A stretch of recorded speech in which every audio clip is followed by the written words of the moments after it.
pois é, teve essa coisa mesmo da pandemia, porque o seu primeiro filme foi em VOD, né? Acho que também teve um pouco Teve de uma sessão, assim, no cinema, mas não teve... essa parte de imprensa foi tudo link, né? Mandou link, sim. marcou. E VOD depois foi drive-ins e VOD, e agora é no cinema pela primeira vez. Inclusive, citando os seus filmes anteriores, o Meu Álbum de Amores é apresentado como um fechamento, digamos, de uma trilogia, né, que é chamada Corações Sentimentais. Mas em coletiva você apontou que, na verdade, Meu Álbum de Amores não era para ser necessariamente um longa-metragem de ficção para cinema, ele tinha uma outra proposta. Como que foi a gênese desse projeto e até ele se transformar em um longa para cinema? Era vontade de fazer algo com música, né, com músicas compostas para, porque o diálogo com músicas existentes é justamente do que eu tratei no filme anterior e até em outra, que era uma peça, por sua vez, enfim. Então, dessa vez era essa vontade de fazer algo com músicas compostas, originalmente compostas, que contassem a história, né, a lógica do musical de teatro, como a gente conhece. Nasceu como uma série de TV, isso em 2014, ou seja, pré-streaming, né? Não tinha nenhum streaming operando no Brasil no sentido de produzir conteúdo. Sim. Então era uma venda muito mais difícil. E a gente sempre soube que seria uma série de gênero, musical, ia ser uma venda difícil. Tanto é que foi difícil, não aconteceu. Em 2017, a gente estava vivendo um outro momento da produção cinematográfica brasileira, o fundo setorial estava muito aquecido, com participação das distribuidoras, etc. E eu propus para a produtora, que é a Bionica Filmes, de falar, e se a gente fizesse um longa? Porque assim, na melhor das hipóteses, o longa é um piloto.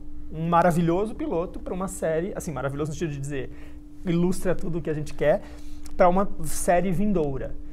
E também o mercado de séries já estava diferente naquela ocasião. Na pior das hipóteses, que não é nada ruim, ele é um filme. É só um filme, entre aspas. E, bom, foi assim. E aí a gente conseguiu o financiamento num tempo razoavelmente rápido. Então, o processo foi condensar o que estava pensado e desenvolvido em 10 episódios, 8 episódios, não me lembro, para um longa-metragem. E muita coisa mudou, muita mesmo, tudo, na verdade, mudou. Desde a idade do Júlio até isso que a gente estava falando agora há pouco sobre a relação com a irmã, que era uma irmã, virou um irmão, era uma irmã que ele já tinha, virou um irmão que ele nunca conheceu, a própria presença do pai na trama era uma coisa aludida e de repente se materializou, enfim, muita coisa foi mudando. Mas esse é o percurso, e isso se deu mais ou menos ao mesmo tempo que eu estava com o financiamento também no lugar para fazer o Música para Morrer de Amor. Sim. Então, nesse sentido, é o que eu falei, quando eu fiz, a gente fez, e você olha e você diz, opa, tem uma curva aqui, tem uma relação aqui, né? Então resulta uma trilogia temática, sem que tenha relação narrativa entre os filmes, mas que tem essa textura que perpassa, o mesmo tecido que perpassa, o mesmo tecido que usado para costurar roupas diferentes, quase por aí, né? Uma boa imagem, o que me chama muito a atenção nesses 3 filmes, e que como espectador percebo como um elo, é o fato de que, em comum, são filmes que têm protagonistas masculinos que, de certa forma, têm os seus sentimentos expostos diante de rompimentos. E, assim, a gente já teve registros como esse no cinema, mas é mais habitual termos ou as mulheres nessa posição, ou algo que está mais dividido ali, né? Está contando a história de um casal e o que acontece com cada um deles quando existe esse rompimento. E nos seus filmes parece que esse destaque vai mais para o personagem masculino. Como que é, de certa forma, colocar esses sentimentos, explicitar esses sentimentos no papel, no sentido de que nós, homens, independente de orientação sexual, somos educados a, de certa forma, inibir as nossas emoções, inclusive diante de relacionamentos, e como também encená-los como intérprete, enfim, para as câmeras? Eu acho que a urgência, ou talvez a latência de fazer isso vem dessa lacuna que você aponta, assim, de fato, de dizer, os 2 primeiros filmes eram homens Na verdade, o segundo filme, o Música para Morrer de Amor, ele é tripartido, né? Ele tem 3 protagonistas, mas é um homem gay muito no centro da cena, com a exposição absoluta e desavergonhada, até exagerada, deliberadamente exagerada, de sua sentimentalidade, né? Justamente porque é isso, o filme de sentimento, essa categorização que é muito ampla, mas enfim, que eu acho que dá pra gente entender, eu acho que ele pouco feito, pouco explorado na cinematografia brasileira. E de fato, como você falou, assim, então desde de partida, reinventar, digamos, quebrar mesmo um paradigma de masculinidade, que não sou eu que estou quebrando, quer dizer, fazer uma exposição de um personagem homem gay que está vivendo um drama que não tem a ver com ser gay, com a crise da sexualidade, que tem a ver com seu afeto em movimento, em curso, vivendo a vida, quebrando a cara, partindo do coração, se apaixonando por alguém que não te quer. E nesse caso, dos dois, quer dizer, tem um personagem gay que o Felipe faz, que também passa por isso ali da sua maneira, e passa por muitas outras coisas, mas tem esse hétero, que ele nem é exatamente um hétero sensível no início do filme, ele talvez vá se tornando, essa é um pouco a jornada dele, mas de dar uma quebrada e chacoalhada, e eu acho que até nesse sentido o Júlio, o protagonista do Meu Álbum de Amores, ele é mais essa ideia de masculinidade padrão, clichê, passada, assim, que a gente lida e vê mais, que é esse homem que não chora, que chora na frente da amiga e fala, ai, tô chorando. Você fala, oi, não. Então, assim, um pouco a desconstrução desse personagem também, esse homem hétero nesse filme, meu interesse em colocar ele ali é justamente desconstruir a heteronormatividade dele.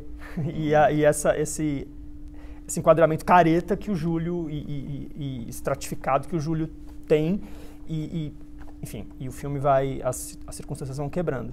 Agora, sobre interpretar, você interpretou 2 vezes, né? Porque no música é um papel menor, mas também mesmo. Passava pela exposição de afeto e amor, e o Felipe...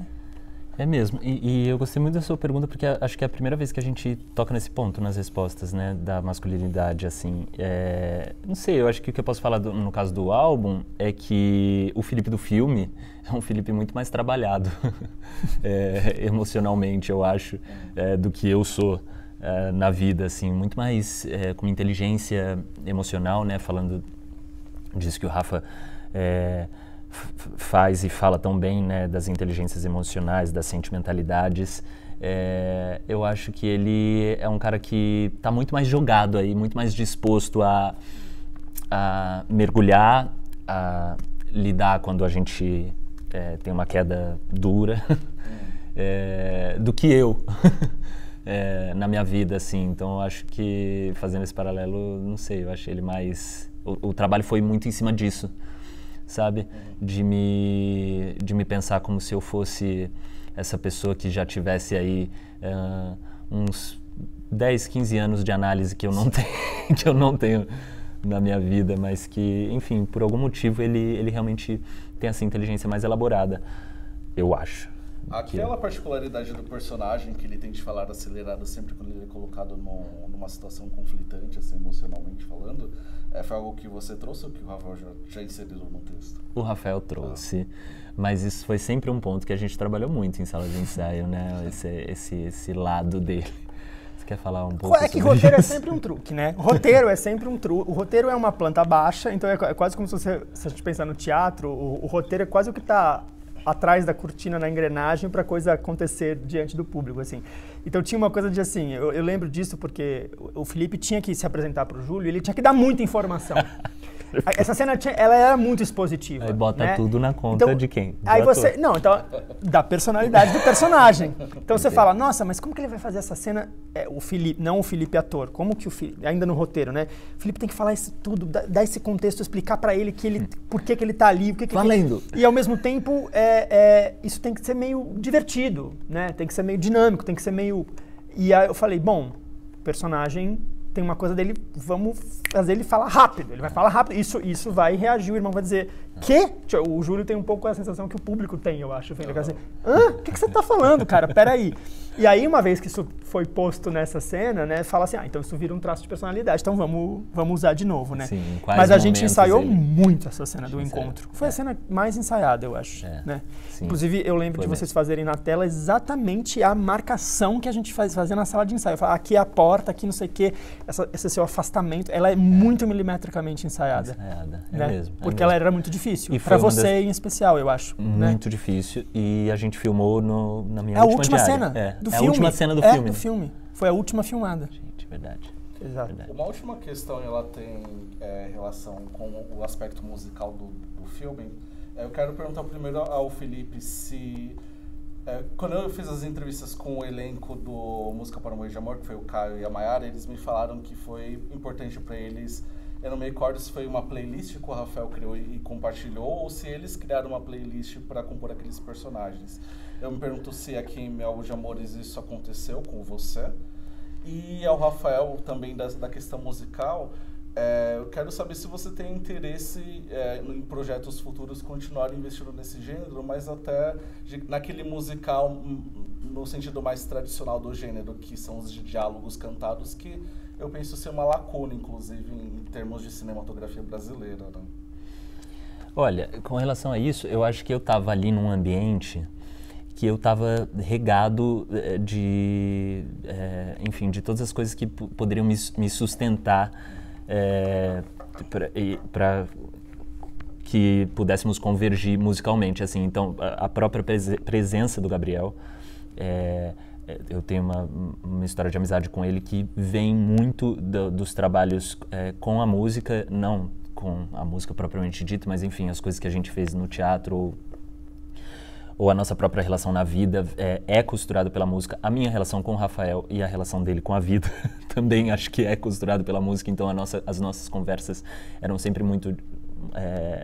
a música estava sempre envolvida, não só nesse trabalho, mas a playlist eu gosto de fazer para vários outros trabalhos. A gente fez no Música. No Música era uma demanda, né? Era uma demanda. Era uma demanda de preparação, que vocês fizessem as playlists dos personagens, né? Isso. A gente tem um episódio do podcast do Música também, que é um dos episódios é uma conversa minha com o Gabriel. Sim. Né?